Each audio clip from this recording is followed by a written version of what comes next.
Okay, Inebri-arts, before we get into today's podcast, we're just going to mention our sponsor for this month, and the sponsor for December is the 2020 South Shore Food and Wine Expo that's happening right here in Plymouth at Memorial Hall. That happens on January 18th. There's 2 sessions. There is a 1 p.m. to 4 p.m. and a 5:30 to 8:30 p.m. If you're into food and wine, this is a place to go. You can sample a ton of different wines from a ton of different vineyards. And you can purchase the wine right there. There's a whole sheet you fill out to order what you want. And all the local restaurants are providing, not all of them, but a bunch of them are providing samples. And it's a great place to go, fun place to hang out. We've been recording there, I think, the past 3 years. 3 years, Fish? Yeah, that sounds about right. And it's a great time. There's plenty to drink. There's plenty to eat. So if you're looking to get tickets to that, you can go right onto Facebook and look up the South Shore Food and Wine Expo, and you can purchase tickets right through the Facebook event. Super easy. I'm looking at it right now. Like I said, it's a fun night, nice date night or a nice girls' night out. So thanks to them, we're going to actually be back there again this year recording. So if you don't have a chance to go, you can tune in the following week to the Old Colony Cast to find out what happened, and hopefully we'll get some incriminating interviews from some patrons who've had a little too much to drink. So check it out, the 2020 South Shore Food and Wine Expo right here in Plymouth. Thanks for listening.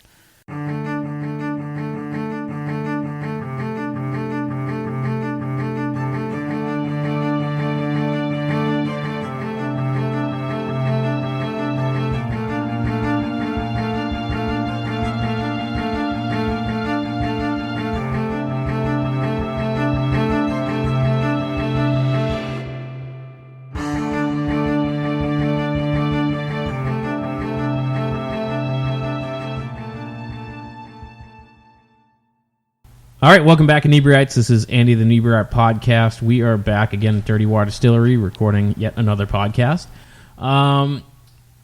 Earlier this year, a friend of mine suggested that we run a Krampus event, so I had to put feelers out to find a Krampus guy, which was a lot easier than I expected it to be. And in speaking to him at the event, I found out he is kind of a Renaissance man of creativity.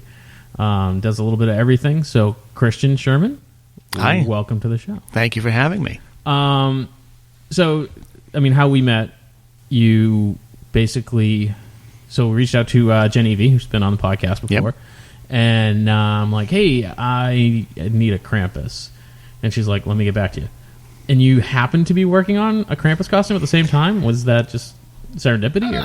It was. I was doing a Krampus. I've done a Krampus costume in the past with a group up in Woburn, but it was always sort of this lackadaisical version. It wasn't like a hardcore get into it, or I was building pieces for the guys who do it like hardcore. So I was like, you know what, I want to get in on this.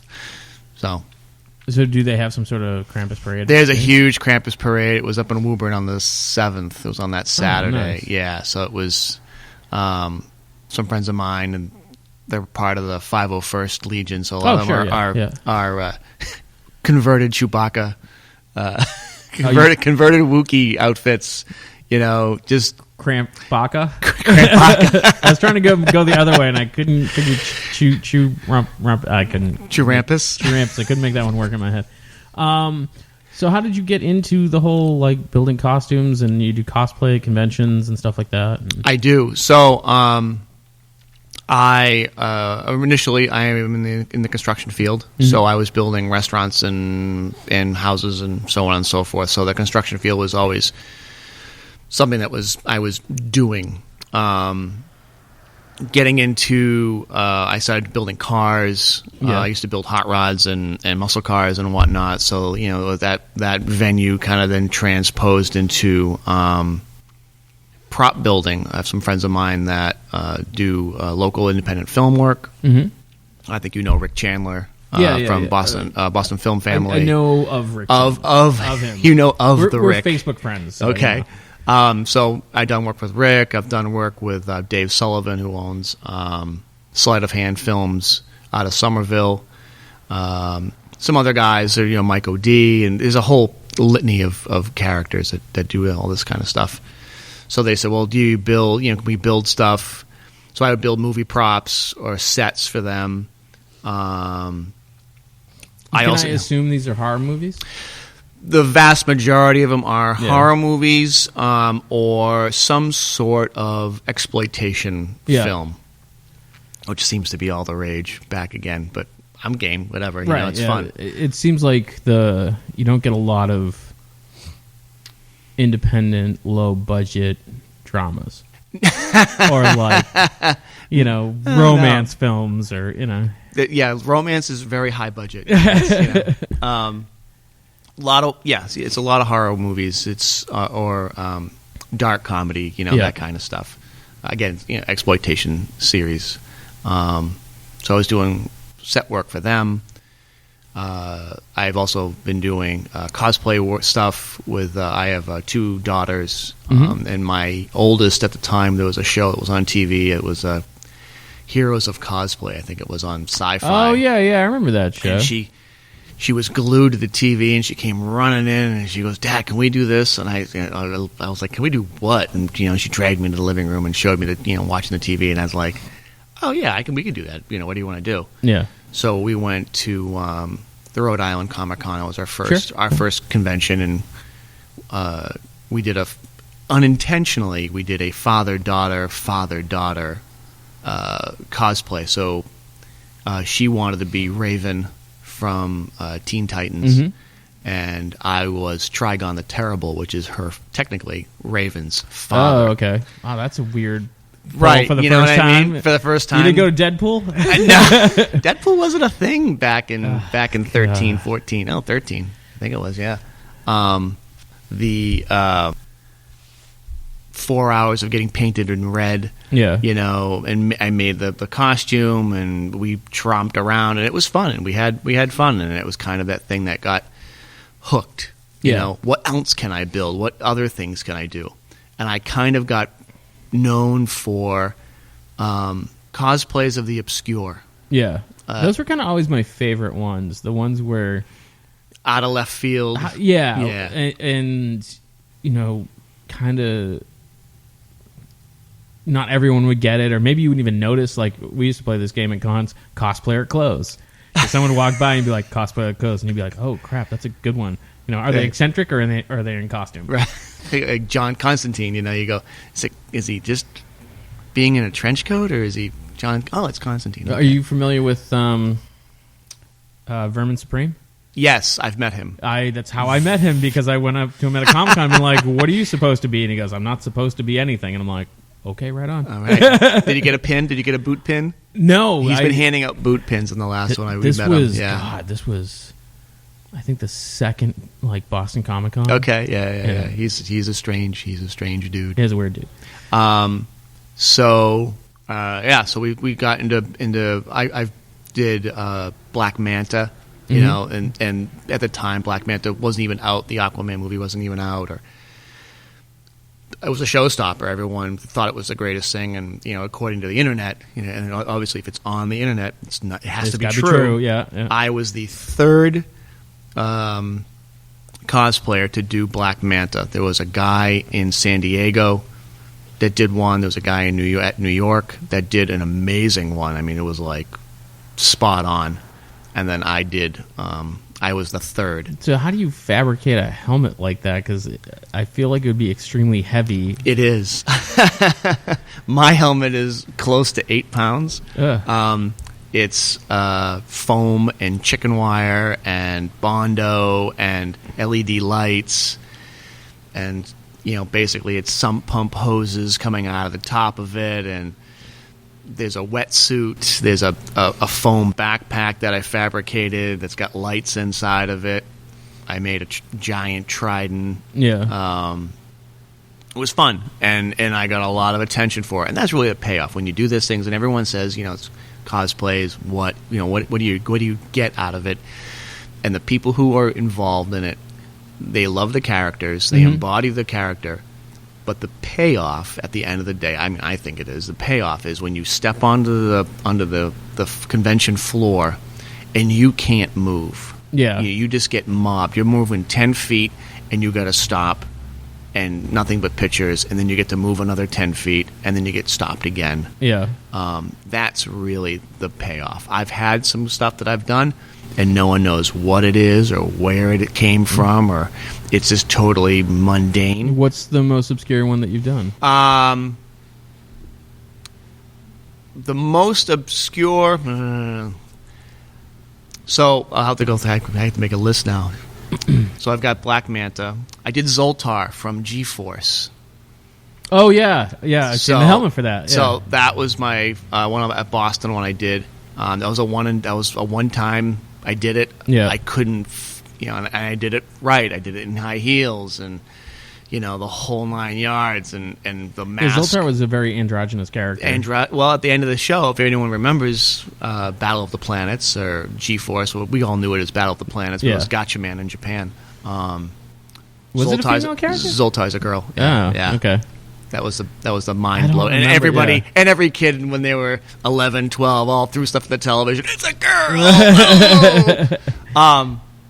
I've done him. I've done Judge Death. Okay. I've done Judge Fear.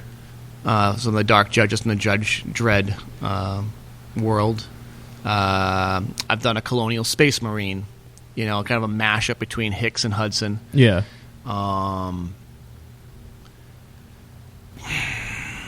I've done Rasputin from Hellboy. Okay, yeah. I've done Phantom of the Paradise. That one. Who's it? Phantom of the Paradise. I don't know that one. So there was a movie that had Paul Williams in it, and it was basically Phantom of the Opera, but in a rock and roll scene. And the guy who was the Phantom was... It's a cult classic, like 1974 or something like that. It was one of those, like, I can build that, and I build the helmet. And those are always the ones where, like, most people have no idea. But then you get, like, that one guy's like, oh, my God. Yeah, nobody had a clue. Nobody had a clue what I was like, are you a disco, motorcycle dude? And I was like, no, it's Phantom of the Paradise. I've done Buddy Love from Jerry Lewis. Oh, okay, yeah. From...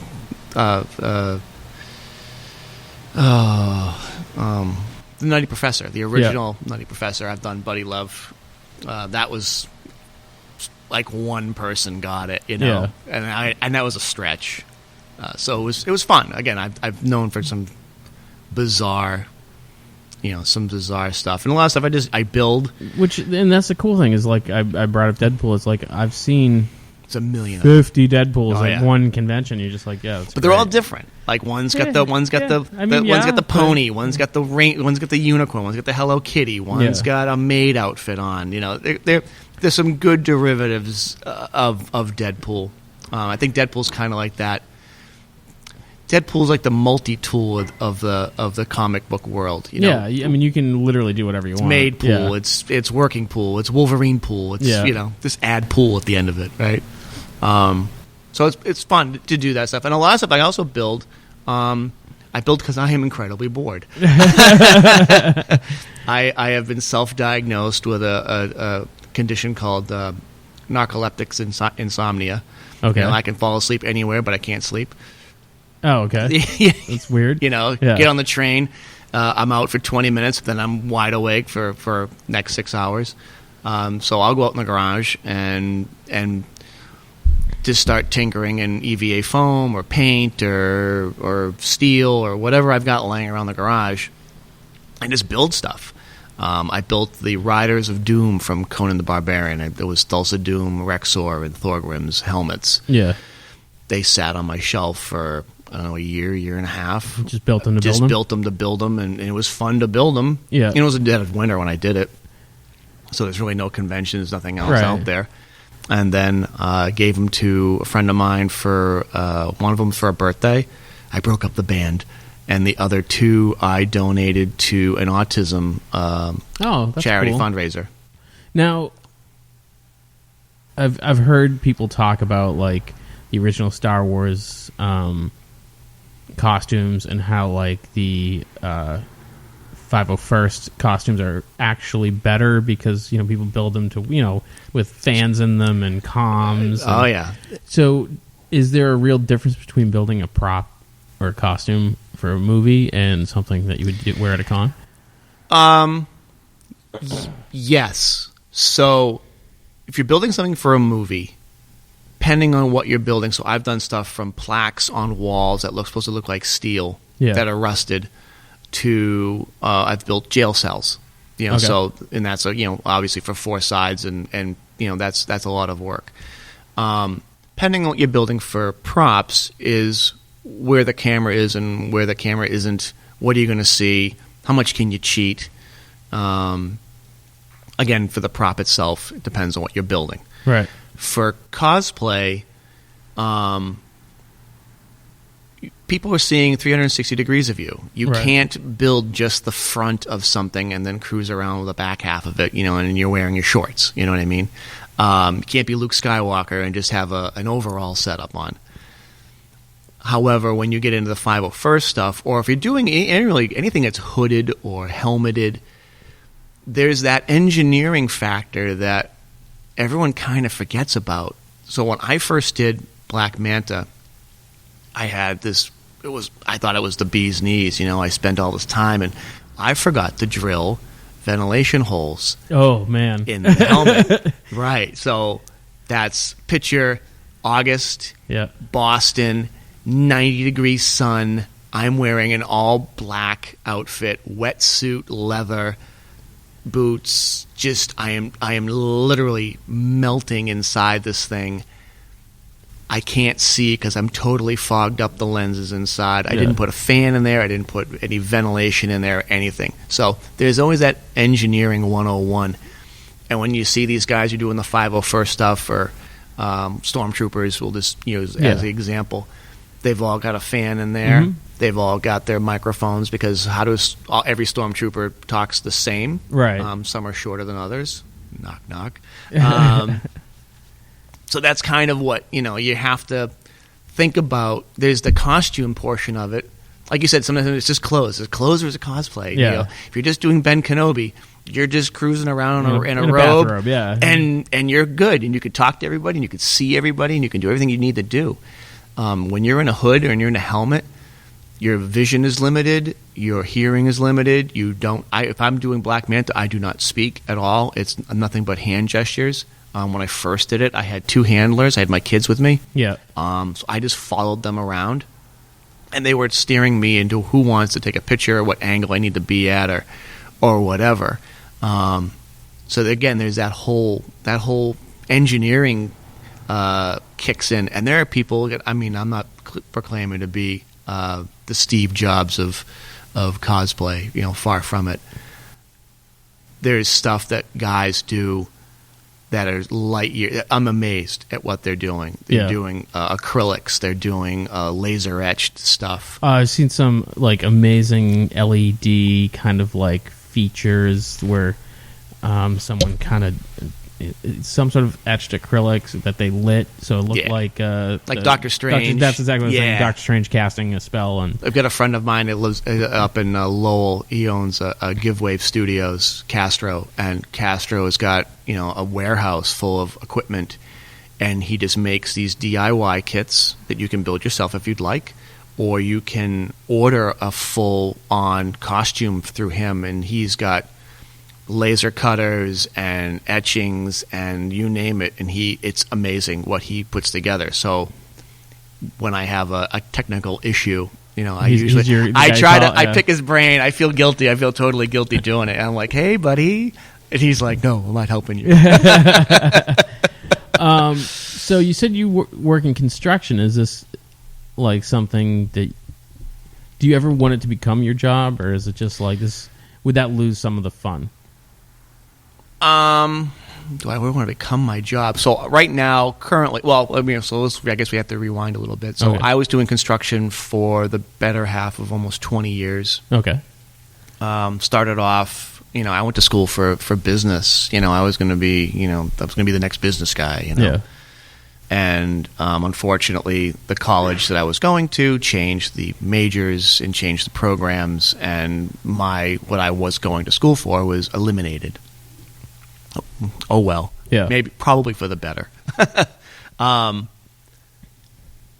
Once that happened, I got into heating. Technically I'm a licensed boiler guy and sheet metal guy. I started working at a supply house selling. I was doing inside sales and engineering for supply house, and then from there it kind of developed into, well, if you can sell it and you know how it all goes together and you can put it all together, why don't you go put it together and you'll make more money doing that than you will selling it. Oh yeah, that makes sense. So off I went into the heating world, and then I started getting into all of the trades. Currently, I left that job 6 years ago. I left doing building stuff, and I am a property manager for the seventh largest tourist attraction according to Google in Boston. I run Faneuil Hall Marketplace. I'm the operations manager. Oh, there. That's right. We talked about that the other night. I forgot. It's the 14th largest food hall in the country. I mean, I don't know where these people come up with these stats. But it's on the internet. It has to be true. Yeah. So I do that. That's my day job. Yeah. Cons and props and acting and everything else kind of is weekends, holidays, after hours. I managed to find more time to build stuff. Again, I could be up in the middle of the night and I'll go out in the garage and just start working on something, or I'm sitting at the kitchen table drawing something, trying to come up with the idea that pops in your head and you go, I can build that. Right. And you see something on TV and you're like, I can do that. And trying to figure out how you're going to do it? How you do it. What materials everyone's always runs the comfort level. What's materials are you comfortable working with? Yeah. Some are super duper easy, and some of them are a little daunting. Yeah. Sewing machines scare the shit out of me. Okay. It's one of those like it's a weird phobia. No, don't touch it. It's textile. No, meaning like can I sew? Yeah, I can sew. Can I? But if someone says, "Hey, can you?" We'll go again a reference, the Star Wars piece of it. Can you make me a Jedi robe? Mm-hmm. I probably could. I have to look at some patterns and I can figure out how to do it. But at the end of the day, running a sewing machine is not my forte. Yeah, you know what I mean. Can I do a double half stitch with a loop on the back end? I don't know. Maybe. I know, like Adam Savage is a big cosplayer and maker, and one of his favorite things to do is pick up a new skill. Is that part of what attracts you to it? Yeah. Challenge yourself. That's what I always tell people. Or one of my mottos is try something new. Yeah. Definitely. Learn something. You may hate it. You may be absolutely awful at it. Can you say that you did it? Yes. Everyone's awful at something the first time they do it. Absolutely. Some people, some people are pretty good at things and they pick it up and you go, how did you pick that up? I hate those people. Bastards. Yeah. I started, when I was doing building cars, welding, you're like, oh my God, I'm going to put electricity through a piece of steel and I'm going to get sparks. And my first weld looked like a packet of grapes. It's like, oh my God, what is that? When you can start laying out, what they refer to as a row of dimes, that's when you're really good. But according to most welders, if you don't weld every day, you're not a welder. Yeah. So, can I weld? Yes. Can I weld well? Sure. But I'm not a certified welder or anything like that. But yeah, to learn a skill, and like Adam makes incredible stuff. Oh, it's unreal. But Adam is also an engineer. Yeah. He has a warehouse full of machinery that I could only dream of one day. His shop's incredible. Owning, let alone just having access to lathes and this and it's that. Not only incredible, it's so unbelievably over-organized. Yeah. Yes. It's like, I spent $10,000 on this system to sort nuts and bolts, that kind of thing. Yeah, I'm the guy that rummages through my garage and finds something that's been laying in a pile for 10 years, and I say, oh, I can use that for this.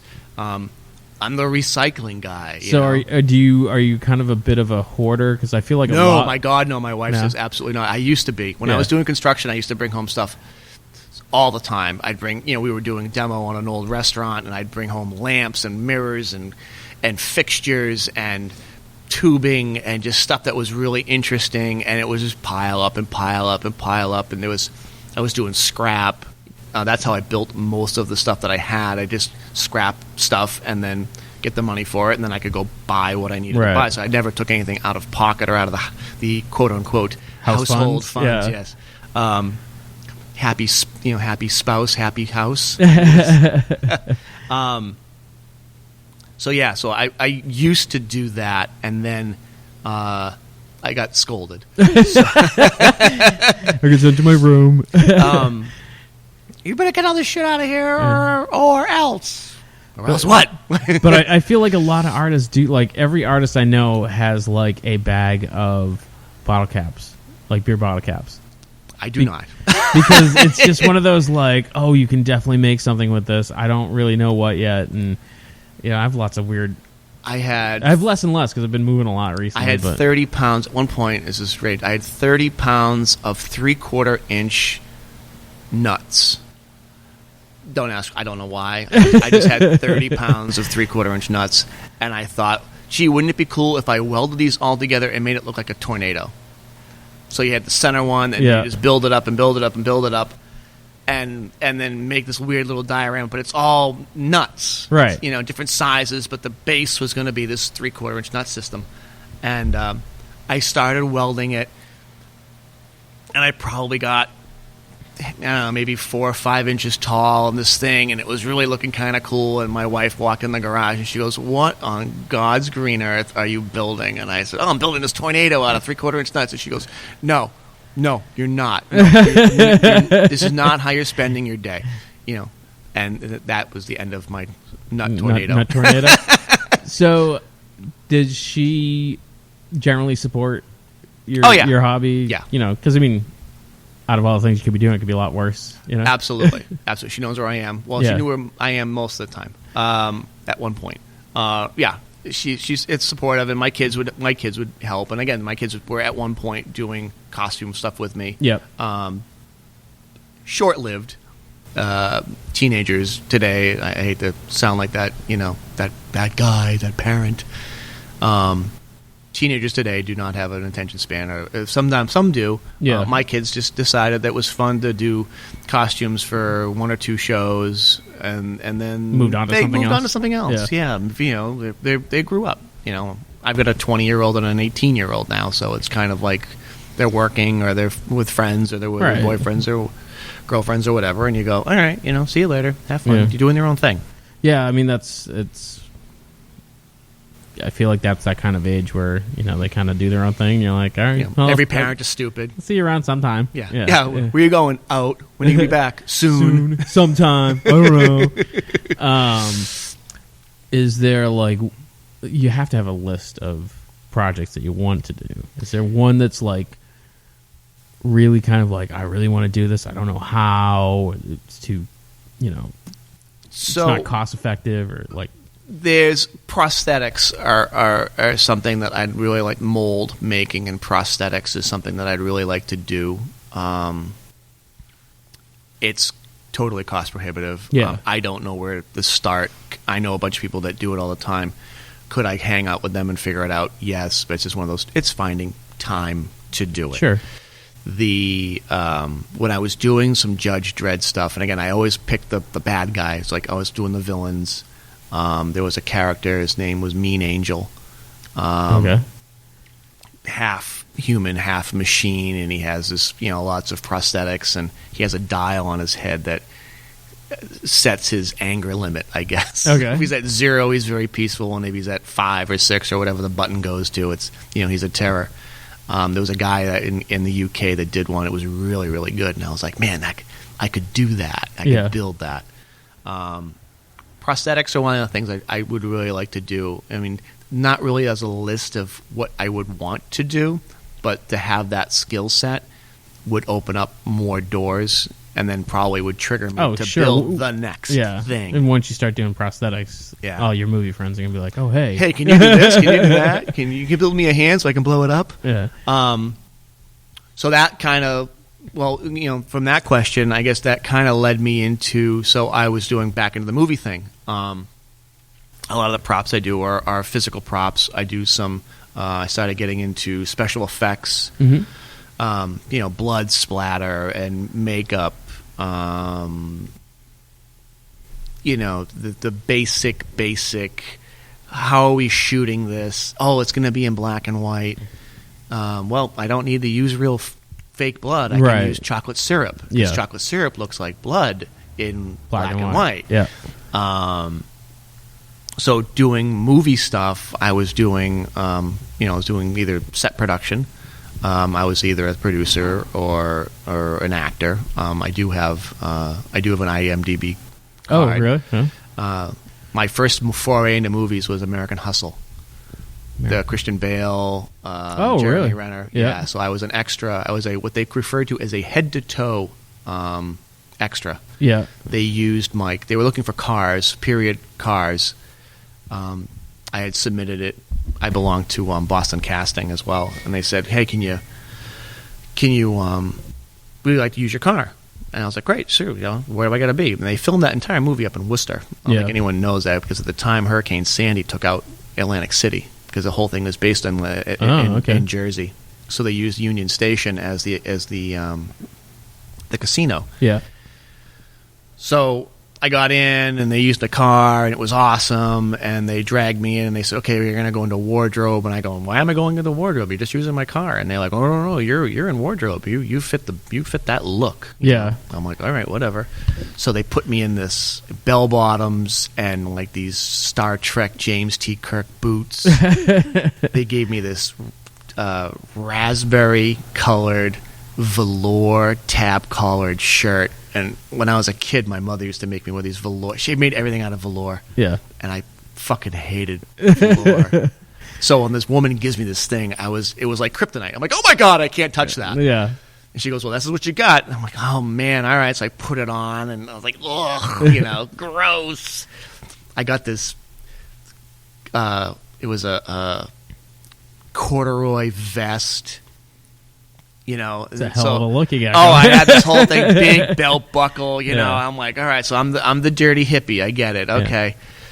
Yeah. At the time, I had this goatee, and not very long hair, just regular hair. Yeah. So they send me over to makeup, and they give me this wig. So now I've got this long blonde and dirty blonde wig, parted to the side.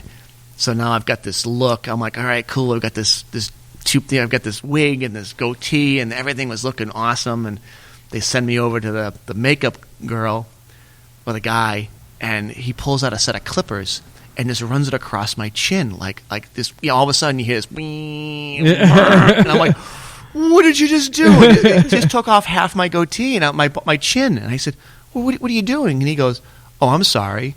Did you not?" I go, "A little notice. No one told me you were shaving me." Yeah.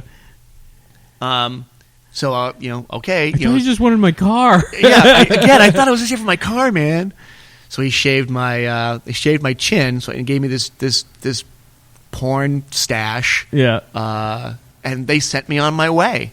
So anyone knows anything about movie work, especially big production stuff, it's hurry up and wait. Right. It's a lot of sitting. So it's you sign up for a 12-hour day, and I think I sat around for 9 hours in the holding tank, just bullshitting with people, and it was really cool. Yeah. And you get to see what's going on, and you get but they keep you isolated to a certain extent.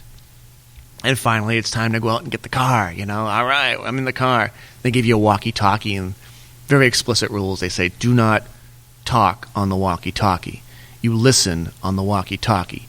If they tell you to get out of the car, you leave the walkie-talkie. Okay, kind of like shake your head. Oh, all right, I didn't know about that.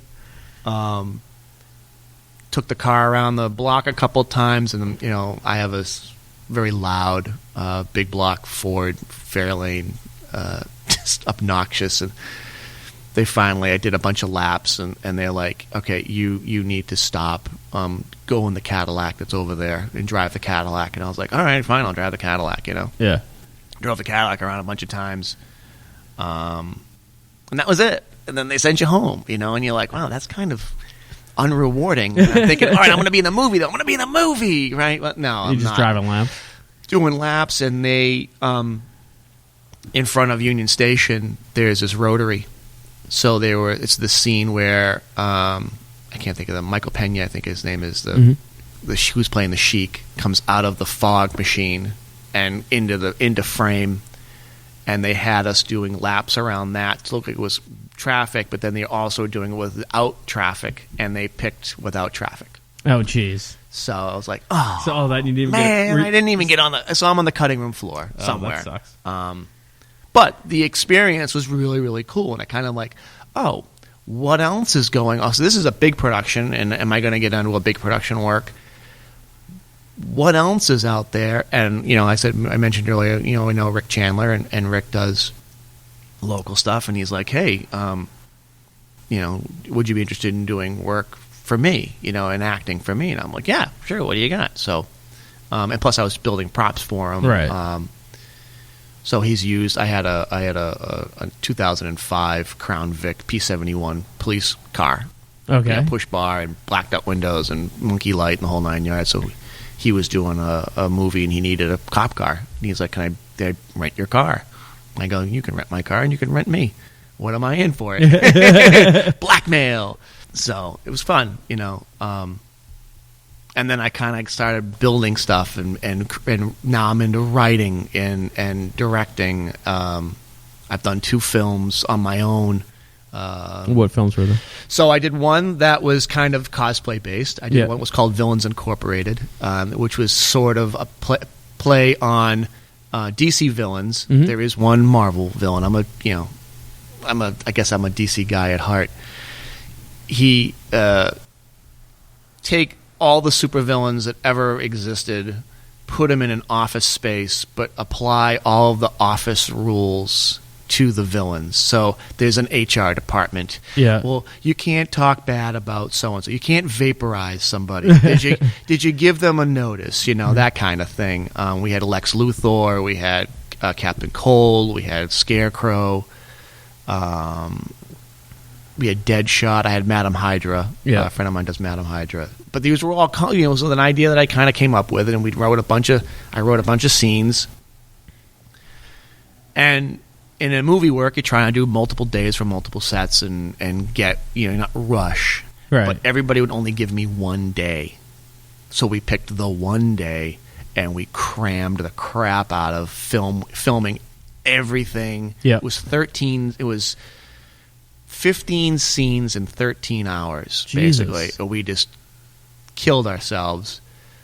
And everybody had fun, but I'm trying to explain, hey, guys, this is multiple days. This is not one day. And right. they're like, oh, we can only give you one day.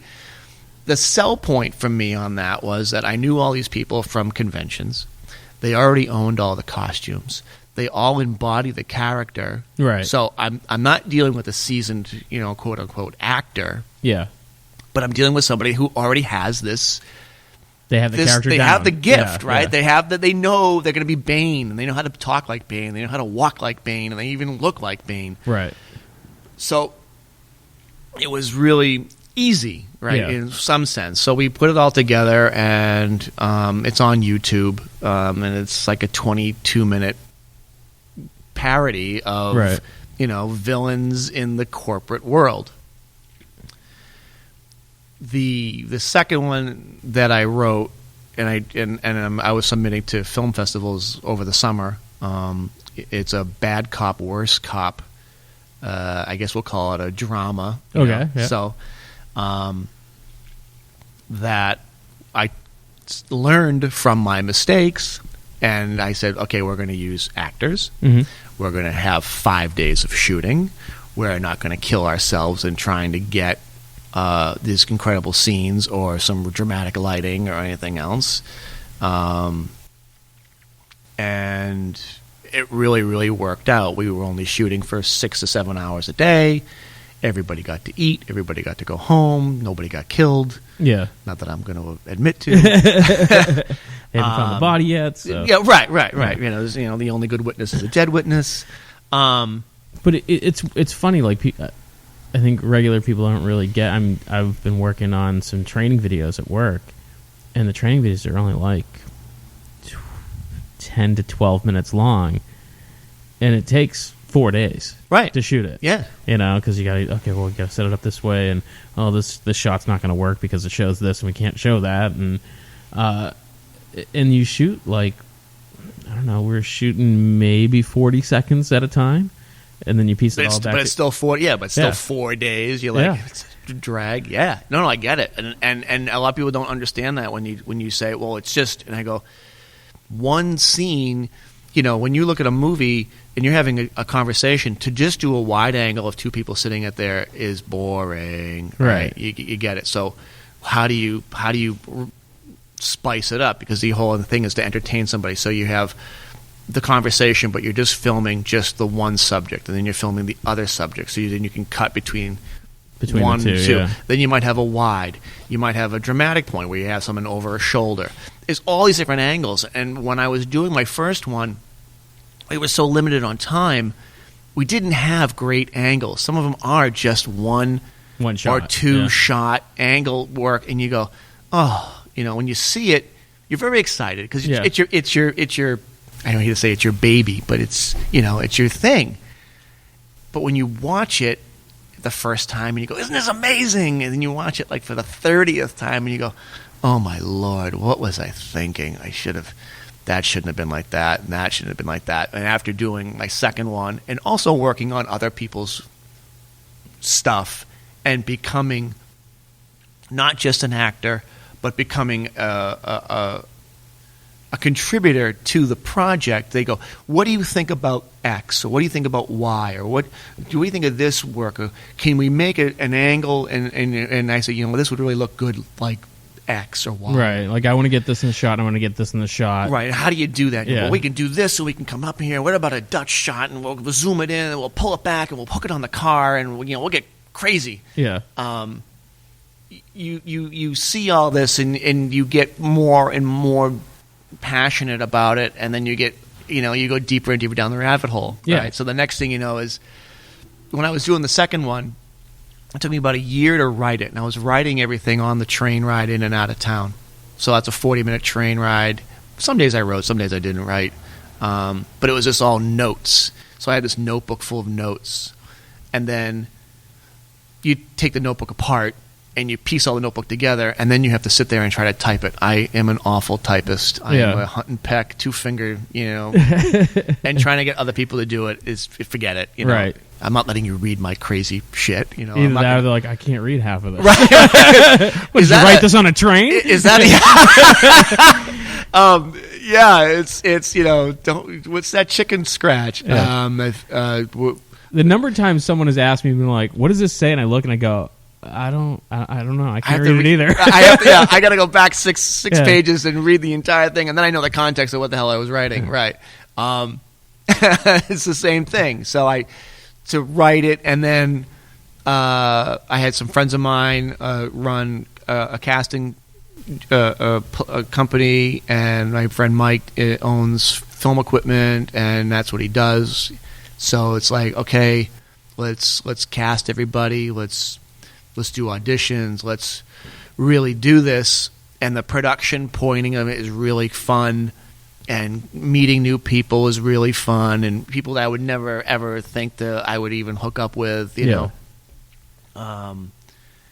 Really cool. And then the day comes, right? So I'm doing production stuff, and I'm going, okay, we're doing this, and if we have bad weather, we're going to do it this way, and we're going to do this, and so on and so forth. And then you spend the next 3 months, a weekend, 2 weekends a month, and then another one, and you're like, oh my God, why did I do this?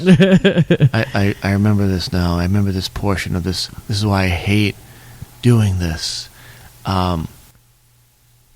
I almost got divorced doing that. Yeah. I told my wife, I said, listen, I kept totally warned her. I said, listen, we're using the living room and the kitchen for the opening scenes in the house. And she's like, okay, that's fine. And I said, okay. And every week I go, hey, remember we're doing this. Just remember. Yeah. This is what we're doing. So you can't be here. You want to be here, you can be here, but you can't be wandering around and keep making noise. Yeah. And she says, oh, it's fine, it's fine, it's fine, it's fine. Right up until the week before, and I go, hey, I'm reminding you, tomorrow's the day. We're going to have guys here. We're going to be here at 7 o'clock in the morning. We're going to be unloading equipment. We're taking over the kitchen. We're taking over the living room. We're taking over the hallway. Yep, everything's fine. Okay, great. And like the day before, I said, okay, hey, where are you guys going to be tomorrow? And she's like, for what? We're filming a movie in the house, remember? Fireworks, and lots of cursing, and I'm a rotten human being, and she stormed out of the house, and she made the statement that she's going to be staying at the Four Seasons, and I'm like, oh, my ass you are. You know? I don't have that kind of money, and if you do, I don't know where you got it from. Right. So long story short, she came home. She was not happy, and she apologized that she blew it out of proportion, but I go, after that, I was like, rule number 1, never use your house. Yeah. Use someone else's house. Use someone else's house, and just make sure you don't break anything. Yeah. So are you currently working on a project now?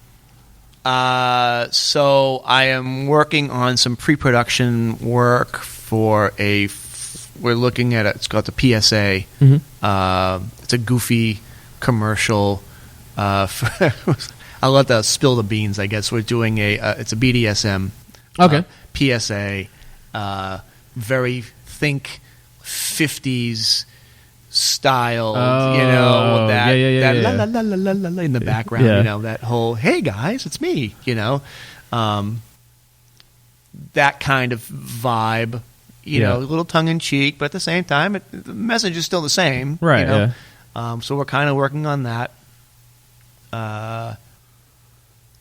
And then we've got some other production stuff that some guys are working on of their projects that I'm involved with. So does it get to that point where you're like, okay, I'm going to help you on your project, but that's what it really come out. You're going to wear the gimp suit on my project, right? Zipper closed. Exactly. That is basically how it works out. The guys that I work with and gals that I work with.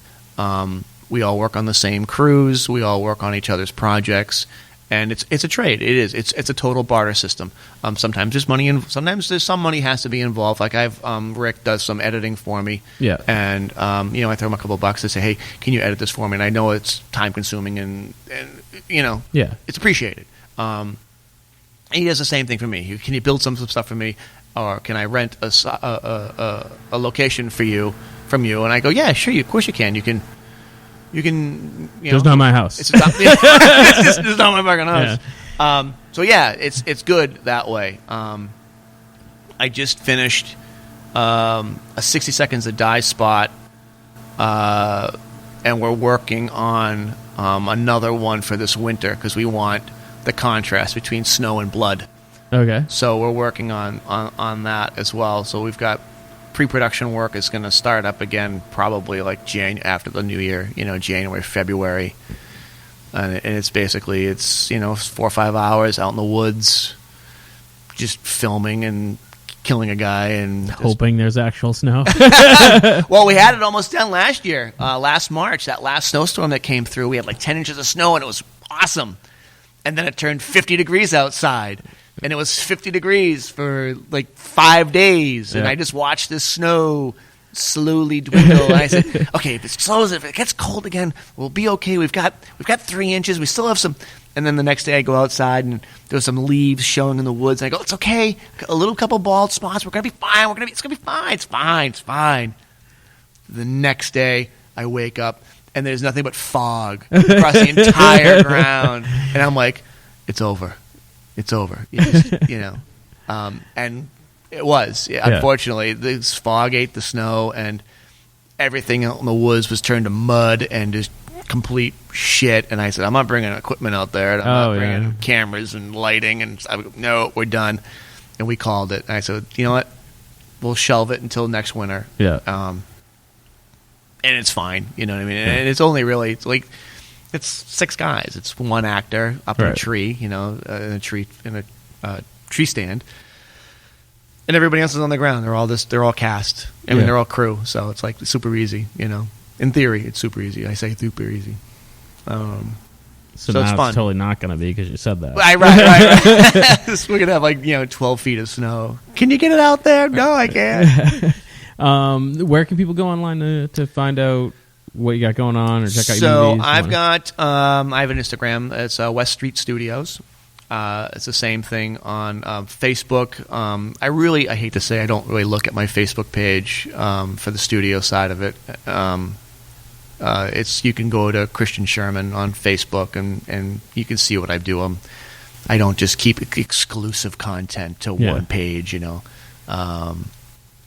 lot of stuff that people see is just they can peruse the photos and see what I've done, or just ask a question. The only dumb question is the ones that aren't asked, right? I guess. Right. Can you build me this? Can you do that? Yeah, sure. Hell no. You were great. I shot you a message being like, "Hey man, can you be Krampus for us?" Yeah, right. Yeah, sure. And yeah. I'm like, sweet. So that's a portion of the crux of that end of it, and then I get into some really strange stuff, on the back end of it too. Yeah. It's Pandora's box got opened up, and you go, "Can you do this?" And you're like, I guess so. I think I can. And then you get the what are you, chicken? No. Challenge accepted, you mother effer. Right? I can do that. Yeah. So. Well, this has been great. I mean, it's flown by, which always means it's a good interview. Right. So thanks for coming down again and chit-chatting with us. And any projects you got going on, send them our way, and we'll share them on our pages. And definitely appreciate you guys coming on. It was fun doing the Krampus thing too. Yeah, it was a good time. It was our first stab at it, trying to figure out exactly what we want to do and how we wanted to do it. We learned a lot. We need to be a lot more descriptive on what's going on, because people were actually showing up afterwards and being like, "Where's Krampus?" And I'm like, I saw that. Man, I saw that pile of food, and Yeah. I was like, "Oh, you got a good take." And I'm like, "I remember that food being there." Yeah. Well, we also rearranged it to make it, don't say that. Not to make it look like, but like for a photo. Right. But we had one of the teams that competed that they call themselves Mr. Krampus, because I think you were gone like maybe 10 minutes, 15 minutes. Yeah. I'm sorry. But it was a good time. I mean, we had a great time. The night was not even quite over, and we're already like, "Oh, we're totally doing this again next year." So, well, the cops only stopped once. Right? Yeah, but whatever. Keeps them on their toes, Right. Is that a? Oh, that's fine. It's fine. Yeah. Just keep going. At least they didn't shoot you. No, I think it was great. I was talking to Jackie, who was tending bar there, and she's like, "That was fantastic. I had such a good time." She's like, "Oh, I got really drunk by the end of the night." I'm like, "Yeah, that's kind of the point." And so it was a lot of fun. Yeah, I think everyone had a good time, and we dropped off the food at the pantry the next Saturday, so a couple days later, and they were very appreciative, and that was kind of what it was about. That's what it's all about, right? Yeah. So again, thanks for helping out, and we'll be in touch at least next year, if not sooner. Cool. Yeah, I've got more. Awesome. I've got a lot up my sleeve. Outstanding. All right, thanks again. Thank you. Okay, thanks for checking out the podcast. And don't forget to check out our other podcasts on the Inebri-art Podcast Network. There's the Bar Talk. There's Old Colony Cast. There's, of course, the Inebri-art Podcast. And our latest, Retro Redoctopus, a kind of nerd genre podcast that you can check out now, all available on our website at inebri-art.com. And pretty much available everywhere that podcasts are available, on Stitcher, iTunes, Google Play, Apple Podcasts, all those things. And if you don't see it where you're looking, let us know. We'll try to get onto that as well. And you can also email us at inebri-art@yahoo.com with your questions, complaints, and suggestions. And also, if you could take the time to rate and review us on iTunes, that would be phenomenal. That helps us get more exposure and bring more of these great podcasts to your ears. And thanks again for listening.